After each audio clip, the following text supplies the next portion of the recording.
ESPN 94.1 FM and AM 930 present The Drive. Brought to you by Huntington Federal Savings Bank. Local then, local now. Member FDIC.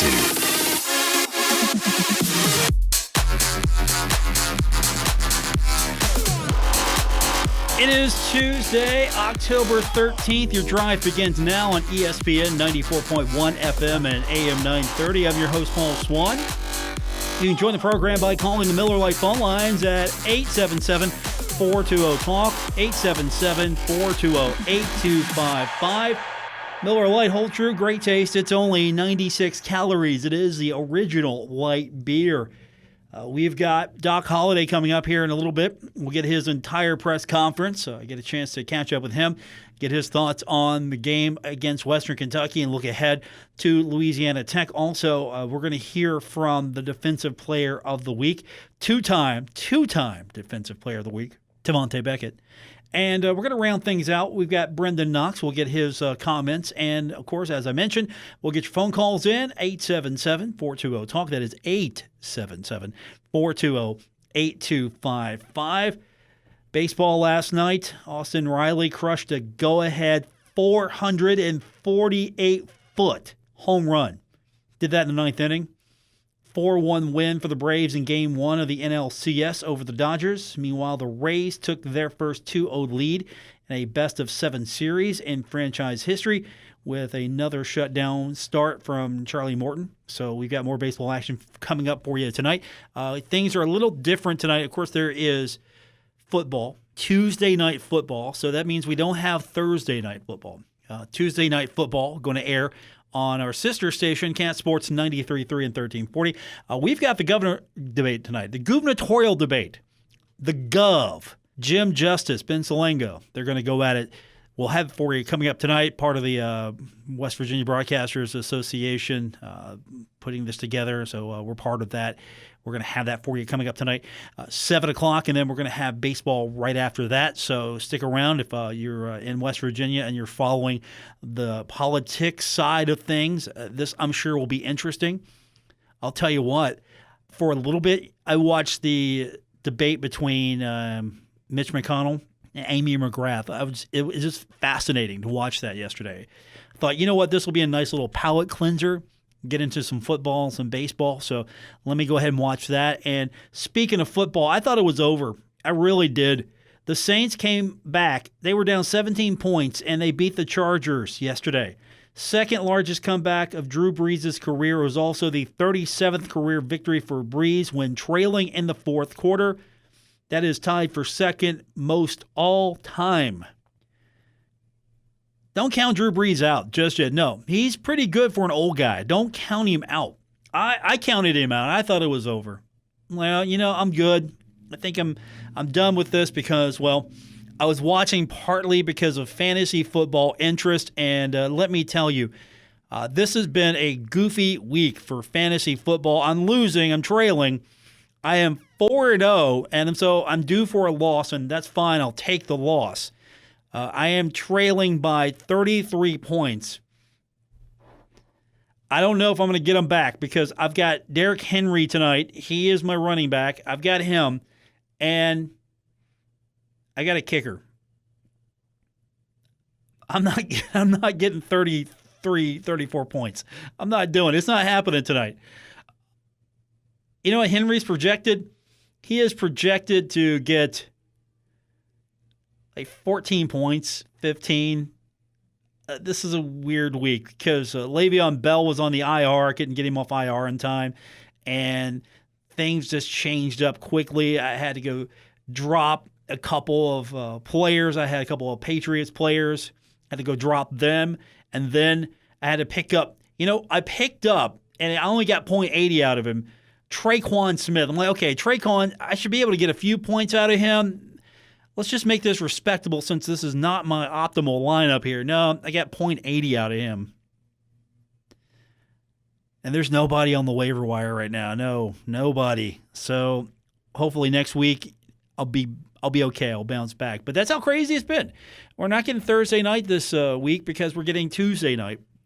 So we're getting a double header on Monday, though. Can you believe that?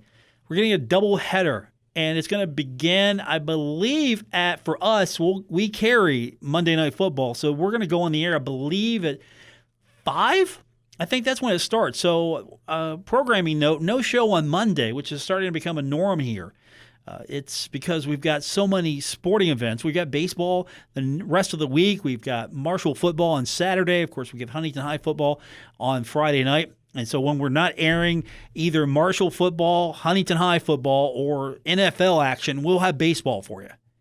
So that's basically going to be the norm here the next few days. We'll have afternoon baseball, mid-evening baseball. We'll have all of that for you. And then we'll get to the World Series. And again, as it doesn't interfere with the football, you're detecting a trend here. Football is the king here at this radio station. Football first.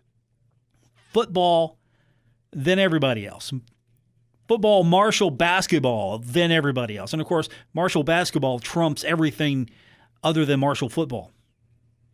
So that's the order of things here. So we'll put together a schedule. Check my social media account. I'll give you updates on when I'm not going to be on the air, but I think we're going to have some baseball action throughout the rest of the week. So I think we get a partial show tomorrow, about 5:30. We're going to do this. This is going to be like the old times for me here. I come on the air before a baseball game. I just do like a 15, 20-minute show, and it was fun. I got it all in. Went to baseball, sat back, and enjoyed the game. It sort of reminds me of my old days here when I was doing a show right before a baseball pregame. And so sort of that's how it is right now, but that's where we're at. But I got a lot for you coming up. As I mentioned, Doc Holliday, we're going to hear from him. Devontae Beckett, we're going to get his thoughts. We'll talk to him. He was with us earlier this afternoon, and then we'll hear from Brendan Knox. I was listening to a little bit of the La Tech presser today. We're going to break that stuff down because we're going to be jam-packed on Saturday. 3 o'clock on Saturday. Going to be back at Roosters over at Pullman Square, and if you're looking for a place to get something to eat before the game, they do take your order over the phone. So you can get their menu and order whatever you want, have it ready for you. I think they're doing Grubhub and a couple other things. I'm not too sure on that. Let me double check on that to be safe. But you can at least call them and you can pick your order up. So if you're looking for like some game day wings, Roosters is going to be your place. I wish I could hang out with you because what we're doing here, I'm on the porch. I'm on the porch and we're doing the show. Of course, it's part of what we do with them, and still trying to social distance, and that I know that's a thing. We don't know if the game for homecoming is going to happen because of FAU and what's going on with their COVID-19 issue. And of course, you saw the tweet yesterday from Marshall basketball. They're sort of pausing, doing some contact tracing. So it's still a day-to-day thing. I mean, we're doing this show day-to-day. We're doing football week to week, day by day, sometimes it feels like. And the good news is, thankfully, we haven't really had any problem with Marshall.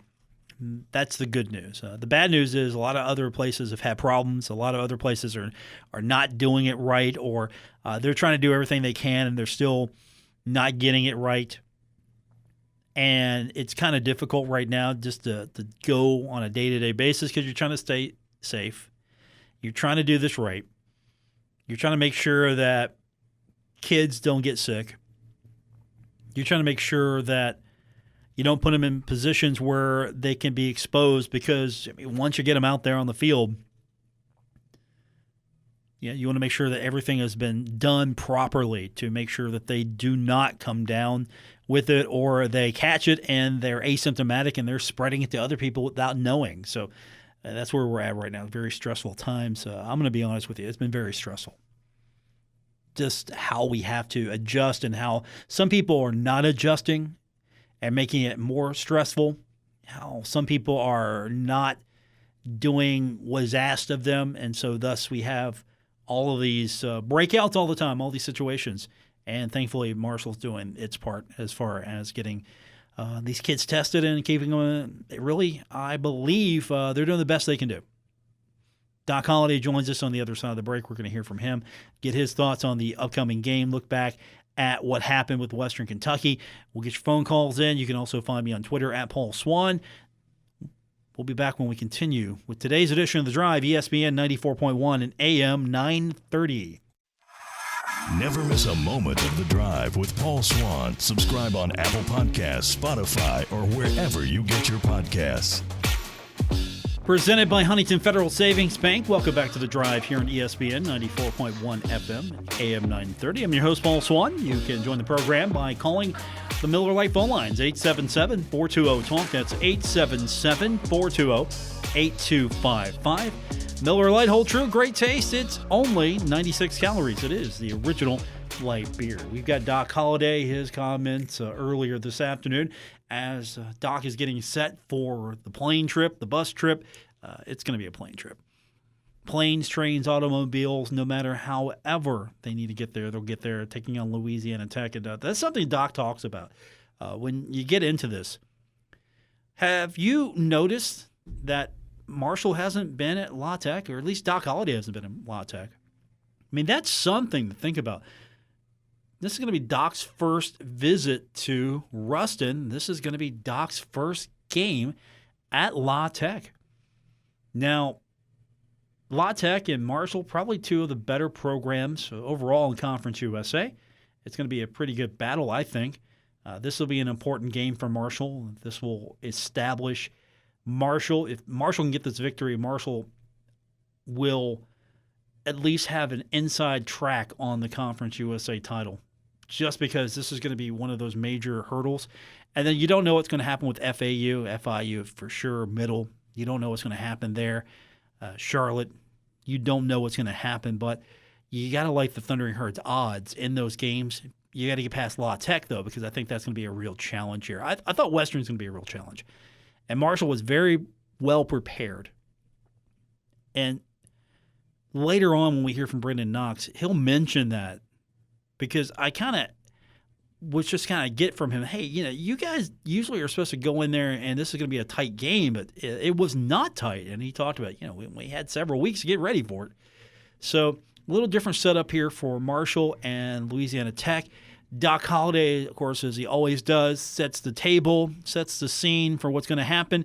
And we start there with Doc Holliday's weekly press conference, his weekly Zoom conference. Well, I'm humble, so I'm just grateful for it. Obviously, we got another road trip coming up here, and with all the with everything's going on right now, the road trips become even more complicated. It makes it's tough to travel with these conditions we're under right now. So, our kids got to do a great job again this week.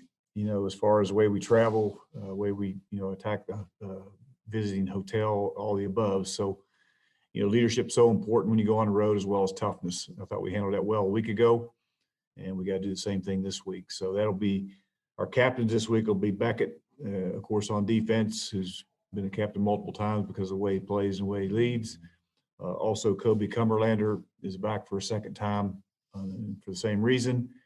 And on offense, we have Sheldon Evans, who's been that every week because of respect he has with his teammates, and Josh Ball for being a first-time captain for us on offense as well. So those guys, along with everybody else, will have to do a great job. Obviously, I don't know if you all have. I've never been to La Tech. I've never been to that stadium there. Played them several times, but hadn't had the opportunity to be there. So it'll be a great challenge for us. Skip has been very consistent, the whole time he's been there. He's always has his teams well prepared, and when you're located where he's located, you're going to have tremendous athletes. I think he's got first two of the guys he had in the secondary a year ago are both starting in the NFL. So you look at those guys, and they got the same type of guys back right now at the skill positions, as well as that offensive line may be as big offensive line as we'll face all year. So it's going to be a great challenge for us, and one that we got to be a great job this week preparing for. Doc, it'll be different. This will be your first game where you've played back-to-back. You've done a nice job adjusting to the schedule. This will be two in a row. Yeah, no question. Like I say, it's hard to play on the road regardless. And now you add everything we're adding to it as far as travel goes, and not just the travel part of it, but how you have to travel. That's what I'm talking about. And to go on to go in the road, and at a bus trip, once you get there, you got a lot of things that are involved. So our kids have got to handle it the right way. The first three games have been very, very pleased with the way they've played, the consistency they played with, and the way they showed up. And this week can't be any different. You look at Josh Ball becoming a captain for the first time, and you look back at Saturday's film, and it seemed like every single running play he was finishing somebody, he was cleaning somebody up. Is that sort of one of those measures that you look for along those offensive linemen? Is you've got to play till the whistle and you've got to finish your blocks well. Well, I thought our offensive line were challenged this week. They had the defensive player of the year a year ago lined up against them every snap.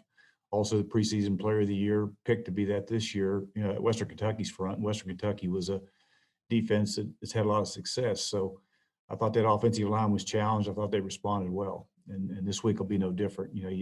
Not just Josh, but the entire offensive line has played very consistent the first 3 games, and it's going to be critical that they play that way again on Saturday. Coach, the last time you were 3-0 was 2014. Do you notice any similarities from that 2014 team to this team here? Yeah, we got some good players. I mean, we had good, players on both teams. I think, we're getting good play out of our quarterback position, which it takes to end up being 3-0 at this point. But, I like the leadership. I think these kids are holding each other accountable, just like that team did. And, you got a shot. Now, there's so many other variables involved right now with this year. We're into game 4, and I feel like it's game 12. That's kind of what we're dealing with right now. I'm sure you all are dealing with the same type of thing. So, this year there's just so many other things that are thrown into it that it's hard to sit back and just kind of enjoy what's happening because, things change every hour, with what we're having to deal with. So, we'll deal with it and work to get better. Doc, is this the fastest defense that you've had since being a Marshall? Going back and looking at Saturday's film, there were a couple plays, Pitts chasing down a quarterback from the opposite hash, and a couple plays really stood out as the team speed on that defense being exceptional. Well, I think we can run. I do think we have some guys that can run defensively, but we've had guys that can run. Got a lot of guys, Neville Hewitts of the world, and those defenses. We've had some really good defenses around here over the years, and that's where it all starts. Any team that I've ever been a part of, and we challenge our team. If you're going to have a really, really good team, it starts with playing great defense. That's where it all starts. And you look around the country right now, and there's not a lot of defense being played at a lot of places. And fortunately for us, Brad and JC and that defensive staff have done a great job. And that defense is going to be the key every week. That's where it all starts. And they're going to have to play well against a very talented, La Tech team. Skip does a great job calling plays. And you look at them, they're playing 2 different quarterbacks. The one played against us a year ago. Allen played a year ago, and he's got a lot of potential. They got a grad transfer in there from a year ago. So there'll be a challenge for us, and our defense is always going to.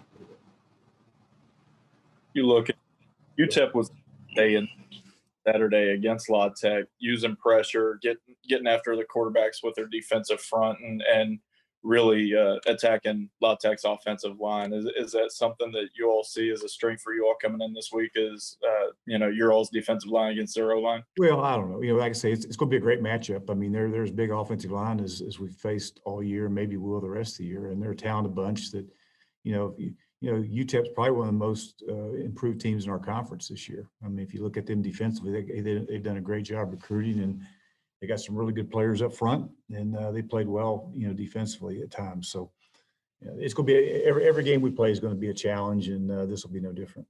Doc, you often talk of starting fast. Is it a sign of the maturity of this team? I think you've opened every game with a opening drive score. What's that mean to you, especially on the road? And is that a focus, maturity kind of thing? Well, it's a focus for us, Keith. We want to, we try to start fast every game we play. Whether it be offense or defense or whoever, kickoff return, whatever phase is out there. And fortunately for us, we've been able to do that. And I thought early on, and the kids make plays. It's all about the players. I'm sure you guys had the opportunity to watch that first play we had last week against, what a great throw and a great catch. I mean, it took 2 players in that situation just to make a play, and that's what it's all about. And then, of course, Knox and the offensive line take it the next play, and Knox finishes it and gets into the end zone. So there's no doubt that, when you could start fast and try to set the tone for the game, it sure helps you. And, we talk about that every week, whether it be offense, defense, special teams, whatever. And, we want to start fast. And we also talk about being the best team on the field in all 3 phases. We've done that for 3 games, and that's what it'll come down to against this, again this week, is who's the best team on the field that particular day in all 3 phases. And for the first 3, that's been us, and we got to work really hard to make sure that happens again. You mentioned Beckett being a captain, and I'm sure it was nice to see him finally get into the end zone, being a defensive player. But For him, second time this season, he's Conference Defensive Player of the Week. What does he really bring to your defense that maybe you haven't had in the past? Energy. I mean, you know, he plays with a lot of energy. He plays fast. He's a good player. You know, if you want to talk about a linebacker that, you know, what they're supposed to look like, that's him. I mean, whenever that ball snapped, he finds a way to go get it, and he's always around it. And he's just, you know, he's a good football player, or not. He's a great football player, and you know, he's taken on new roles as far as leadership is concerned, holding other kids accountable, and doing some things that great players do. And I'm glad, you know, he's assumed that role, and happy he's on our side. You look at La Tech, and Justin Henderson is a guy that was among the leaders in rushing last year and returns to that offense. How much do you all have to key on him, just because he does seem to be a dual threat back, catching balls out of the backfield and being a pretty good runner? Well, no question. Of course, they got Tucker and Garner. They play as well. They play a lot of backs, and you know, anytime you play a game, and we've been able to do this, is, you know, you got to stop the run, and that's where it all starts. And if you look at the last several weeks, or all 4 weeks, 3 weeks that we've played, you know, we've done a great job of stopping the run and trying to force people into being one-dimensional, and we've been able to do that. So, you know, anytime you line up against, especially this team, you know, they're going to try to run the football as well, and we got to try to find a way to get that stop. It'll be a challenge because he's a tremendous back. Speaking of, you know, they bring in two quarterbacks. You mentioned Allen has been playing a lot, and Luke Anthony, who led the comeback against Southern Miss for them too.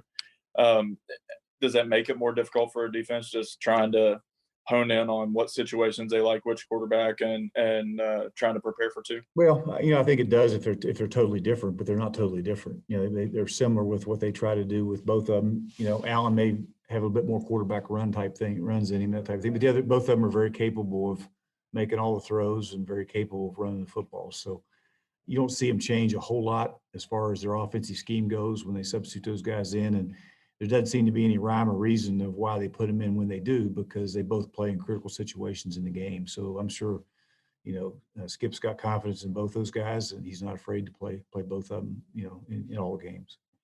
Like you said, you've never been to La Tech, but does it take some time when you go to a new place to get adjusted? Or at this point, you know, since everything's so different anyway, it really doesn't matter. Everything's a business trip. I mean, like I say, it was a 4.5, 5 hours to get to Western. So it's probably about the same to get to, you know, La Tech, you know, whether it be a plane ride or a bus trip or whatever. So, you know, our kids have done a great job of handling that. And we got to do the same thing, you know, this week.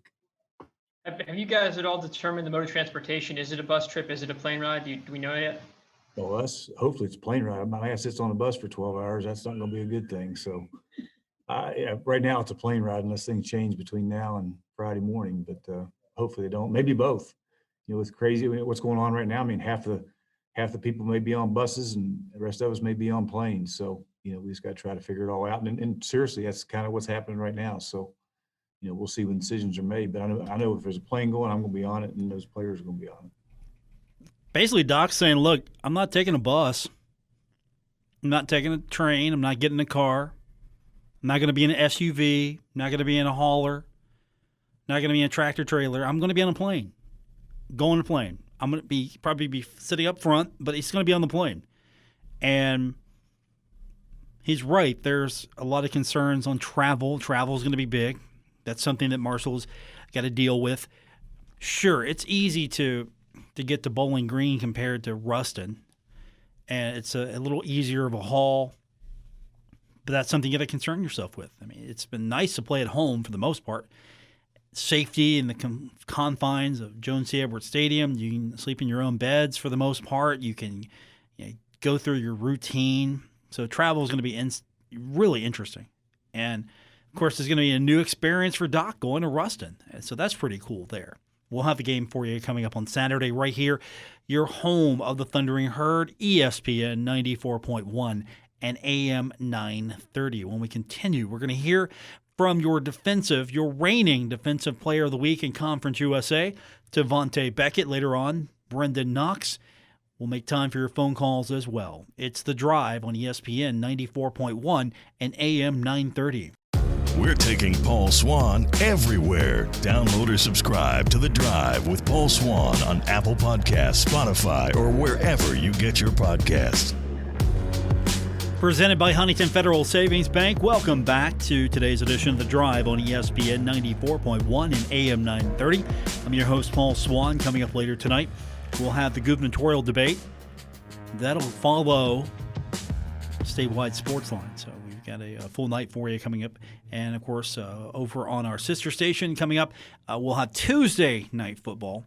No Thursday night game this week due to the readjustment of the NFL schedule. So Tuesday night football coming up on our sister station, Cat Sports in 93.3 and 1340. Well, I said it the other day, if you didn't tune into the post-game show, and first of all, what's your excuse? Why didn't you? No, seriously, what's your excuse? I said then, if Tavante Beckett wasn't Defensive Player of the Week, we riot. I think Conference USA heard me because he was Player of the Week in Conference USA. You know what was really impressive about his performance? 1, 3 fumble recoveries, and he did that, and it didn't even take the entire game. He got 3 of them before third quarter was over. And he also got a touchdown. That was important. Very important, I think. All 3 of his fumble recoveries led to a score, including the one he put in himself. He just didn't want to put that one to chance. He just took it up and went. And so you've got Tavante Beckett winning the battle on defense. It felt like single-handedly. Every time there was a mistake, there he was and made Western Kentucky play. So he wins Conference USA Player of the Week again. So he's done it twice now. 3 games, 2 awards. That's pretty good, right? I think so. And so we've got Tavante. We talked to him earlier this afternoon, and he's humble. He's feeling good about it. Don't take it wrong. He does feel good. He's happy, but it's a humble joy. It's not this, hey, look at me, I'm the best guy out here. It's, I'm blessed. I appreciate this. I appreciate the fact that this is where I'm at right now. I got to stay humble. I'm excited, though. And that's where we start with Tavante Beckett. Well, I'm humble, so I'm just grateful for it. I'm just thankful for Marshall to just give me the opportunity to achieve those type of awards. The team is obviously more important, but it's always good to get recognized as an individual too. Have you had a chance to look a little bit at La Tech? Any early impressions there? Yeah, they like rolling out a lot and passing, and they get the ball to different people. Just remembering them last year, and they got a few players. I see they was rotating their quarterbacks a little bit. Seen the first quarterback before, and looking at the second one. He got a big arm, so I know he liked to throw the ball. He got good legs, so he fits the system too. So both quarterbacks fit what they're trying to run. So it's going to be a challenge. Tavante, how much pride do you guys take in the ability to keep people out of the end zone? I know that's an important part of any defense, but you guys have done pretty well at that this year. Oh yeah, that's always very important. The most important thing is the score at the end of the game. So if the offense don't score, the chances is better on our side. So that's something that we strive for. We don't want them to score for us. Yeah, that's something that we take pride in. And any defense in the country, that's something that they strive for to get success from. It definitely means a lot. Tavante, you look at last year's game and you were busy. 13 tackles. I think you had fumble recovery last year too. Mm-hmm. With what they do with the running backs, they like to get them out and get them out of the backfield and catch passes too. How active do you all have to be at the linebacker level, and how vigilant do you have to be of those backs? That's something that we practice every day. Going against our offense, that's something that we've been seeing since camp. So it's something that we definitely got to take notice of, but we won't stress too much because that's just kind of how we play anyway. When the back get out, we want to get as close as we can to close the space from them. So to take out any chances of anything or any sneaky thing they can run. So yeah, that's something that we will be well prepared for. So Tavante, twice in 3 games, you win this Defensive Player of the Week honor. What do you think is making you so successful early on?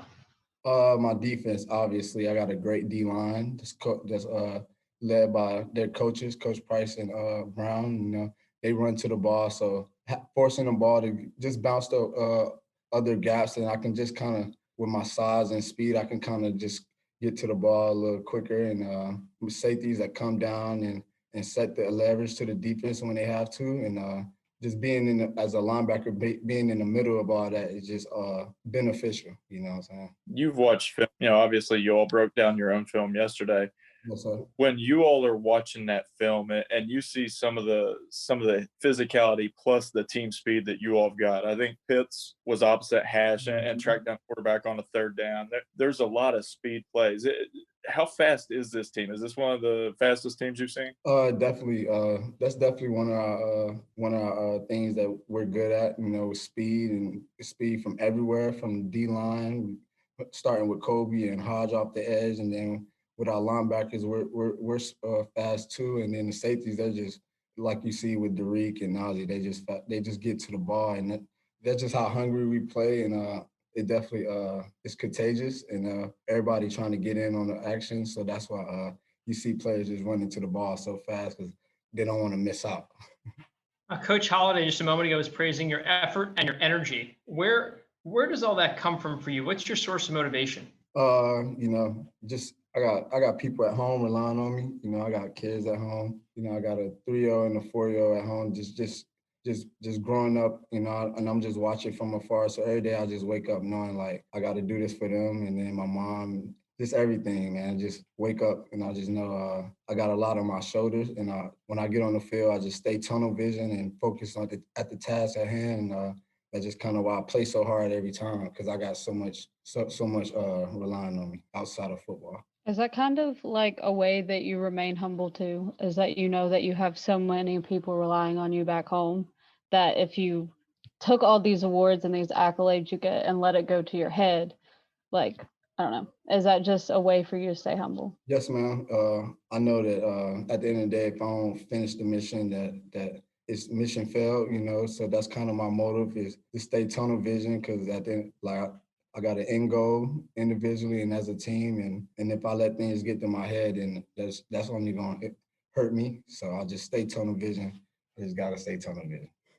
Are you grading yourself based on your individual performances every game? Is there another goal, another box you want to check off? Yes, sir. I didn't get an interception yet, but just keep playing how I'm playing, man. You know, and it's good to get recognized. And if that happens every week, then it happens. But that's not really my motive. My motive is just be me on the field, and Marshall gives me that opportunity to just cut it loose on Saturdays, and that's just the results, man. That's of the hard work that I've just been putting in over the years, and when nobody's watching, and it just shows on Saturdays.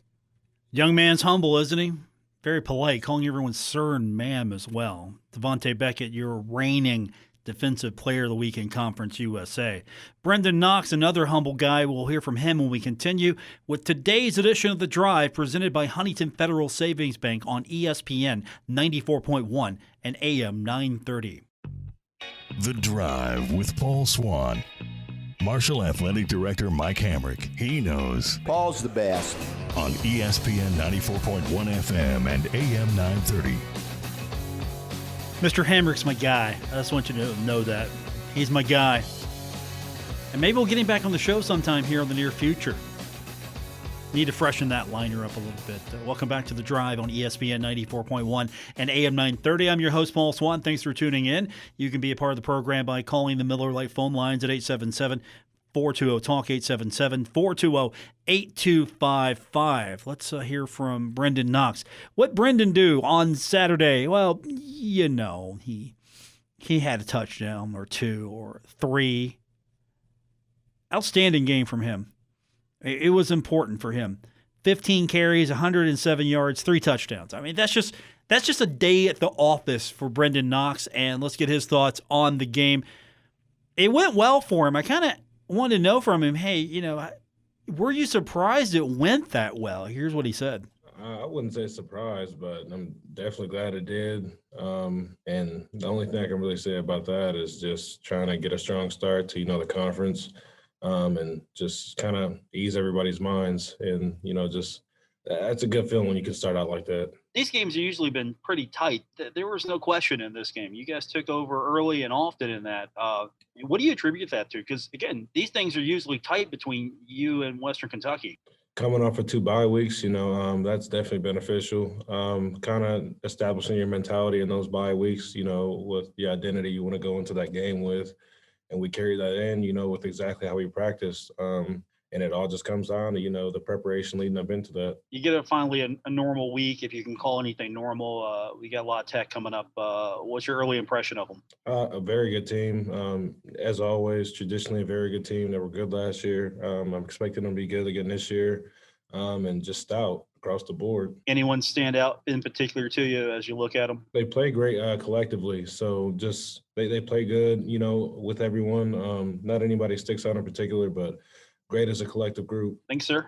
Brendan, for you, obviously Saturday was a long time coming. You all waited 3 weeks to have that on your birthday, though. I mean, what were the juices like before the game as you were preparing for it? Just to be as locked in as possible. With a lot of, on your birthday, there's a lot of stuff pulling you this way and that way, and a lot of, just stuff being said across the board, and you can kind of get away from what you have going on that day with the big game. And just trying to lock it in, honestly, and just cancel out the noise. Well, is that pretty difficult you're getting text messages from probably 6 a.m., happy birthday, and social media posts and all that stuff. Is it especially hard to lock in when you have, a day that's sort of you're looking team and everybody's looking at individual with that stuff? Yeah, most definitely. It is a little hard. Just getting a lot of mushy texts and stuff like that when you're, going to go play a man's game is, it can kind of get you away from, what you're heading out to do. But yeah, it just all comes on to locking in, though, and just trying to take care of business. 3-touchdown game, first 3 TD game of your career, if I read the game notes right. And not to push the birthday angle too much, but your first carry was a touchdown. You get 3 touchdowns on the day. You move into, Marshall's top 10, reach 20 touchdowns for your career. Pretty special day overall for you. For sure. Where does that resonate with you, especially moving into the top 10? I know you're not an individualistic guy, but given the lineage of Marshall running backs, how did that strike you whenever you found that out? It was pretty cool. I can't lie, but there's just so much more. There's so much room for much more. So it's definitely grateful. A great thing. But when there's room for much more, that's all you can really think about, just striving for more. You mentioned La Tech being solid across the board, and their defense really propelled them to a win the other day against a UTEP team that seemed to play pretty well defensively against them too. What do you all have to do to really get right 2 weeks in a row on the road and make sure that you continue the flow you've got? Take in your fundamentals, carry that in, every week, and just take your toughness, which is, something you probably hear, with everyone in our program, and just remember what you're fighting for, and just, it's going to be 4 quarters, and just think about it that way. We talked a bit about the logistics of a road game. How different was it for you all as players, not having a team meal together, being spread out on like 5 or 6 different buses? Like, how different did the road atmosphere feel from your first couple of years here? Very different. That's definitely something no one's ever dealt with before. It's very odd, and it kind of secludes everybody from each other when you're about to go and play a team game. But it's very different from that to, being on the road on top of not really having much fans in a crazy atmosphere. So that's kind of, it throw you off a little bit. So everything is definitely taking some adjusting to get down. Does that make your all's mental preparation that much more important? And as a person, you've got to lock in that much harder. You can't feed off your teammates. You guys sort of self-motivate in that situation. Yeah, for lack of better words, you have to bring your own juice. And that's really, depending on person to person, I guess it can be difficult, but bringing your own juice is something that, you have to kind of get better and better at. And this is a trip that you haven't made, going to Ruston. Does it take time to get adjusted when you go to a new place, different locker room? Obviously, you throw COVID on top of this. Does any of that really come into play? I can, but, if you're locked in on what you're there for, and, you just think of it as a business trip and just focus on exactly what you are trying to get done, then no, I don't think so. That offensive line in front of you, what are those guys doing so well? Your first run, Doc joked about it. He said he could have run through that hole that they opened up on your first carry there. And it seems like those guys kind of, when they want to push a pile or whenever they want to impose their will, you all are churning out those longer drives that kill the clock too. It's just getting nastier. I mean, that's the that's the best way I can put it. It's just getting nastier as a group. They're playing better, collectively. They're feeding off each other, and they're really just they're doing a lot of great things right now. And it all comes down to practice and the way you prepare for things, and they're doing a great job of it. Now, I know that you've been with most of those guys before, but in particular, Salguero, because he is sort of new to that group and he's the one making the calls up front. It seems like it's been pretty seamless for that group up front so far, and that starts with him. For sure. And he's off the field, a pretty more quiet guy. But on the field, yeah, he gets his job done, and he's just trying to do it for the man to the left and right of him and for the rest of the offense. And that's really about it. Brendan Knox, humble. Same time, he knows he's got to go out there and perform, and he just wants to go out there and get the ball. So there you have it. That's from earlier this afternoon. We're going to be previewing this one throughout the week. Tomorrow, we're going to have an abbreviated show. We've got baseball action the rest of the way coming up tonight here on ESPN 94.1 and AM 930. Following Statewide Sports Line, which you'll hear at 6 o'clock for those of you listening live. We'll have the gubernatorial debate that comes up at 7 o'clock, and then we've got baseball action over on our sister station, Cat Sports 93.3 and 1340. We have got Tuesday night football. Thanks for tuning in. Glad to be back with you. We'll do it all over again tomorrow. Until then, good night, everyone.